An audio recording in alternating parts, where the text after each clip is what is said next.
All right, girls, let's go over aperture, shutter speed, and ISO.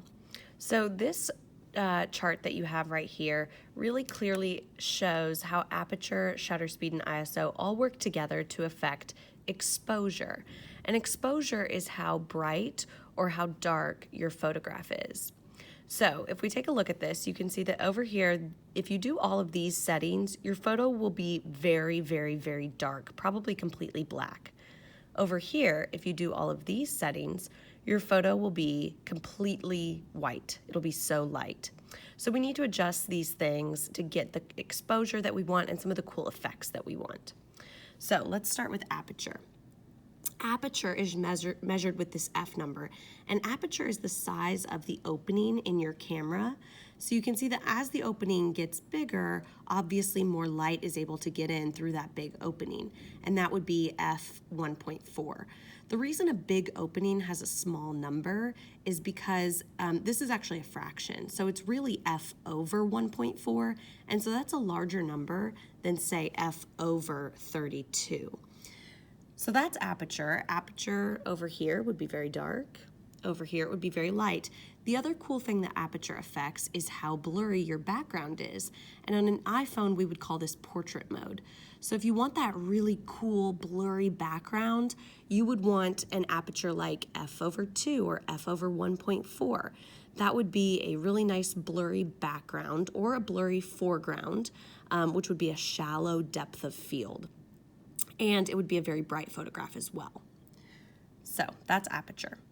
Next, you have shutter speed. Shutter speed is how quickly the shutter of your camera snaps.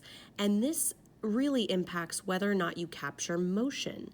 If you have a really slow shutter speed, like 1/2 of a second, then you're really not going to capture motion. It's going to be very blurry because your shutter is open for 1/2 a second. That's a really long time. And so the person has time to move, and you're not going to capture that like really crisp frozen motion. If you wanted to, for example, maybe do one of those cool pictures where you have sparklers and you write out someone's name, you might even make your shutter speed like 3 seconds so that you can capture the movement of the sparkler while someone is writing a word in the air. Now, this also affects exposure because if your shutter is open for a really, really long time, like 1/2 a second or even 3 seconds, that's a long time to let light get into your camera. And so over here, 1/2 a second, your photo is going to be really, really bright and your motion's going to be blurred because your subject has time to move in the time that the camera shutter is open. Over here at 1/1000th of a second, that is really, really fast. And so you're going to capture nice, crisp motion, but there's also not a lot of time for light to get into the camera because the shutter is snapping so fast. So it's also going to be a really dark photo as well. So that is shutter speed. Lastly, we have ISO. ISO is how sensitive your camera is to light.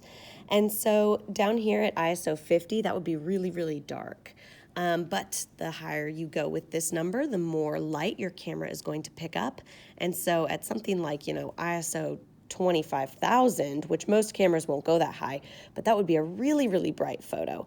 Most of our cameras are going to go up to ISO 1600 or 3200, and that also would be really, really bright.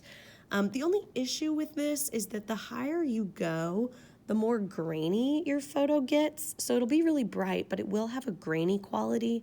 And I'm sure a lot of you have seen this on your phones. When you take a camera in bad lighting, your photo is a little bit grainy. It's not really high quality. So we just want to be careful about going too high. Just be aware that if you're at 1600 or 3200, you might have a graininess to your photo, but it's typically not a huge deal.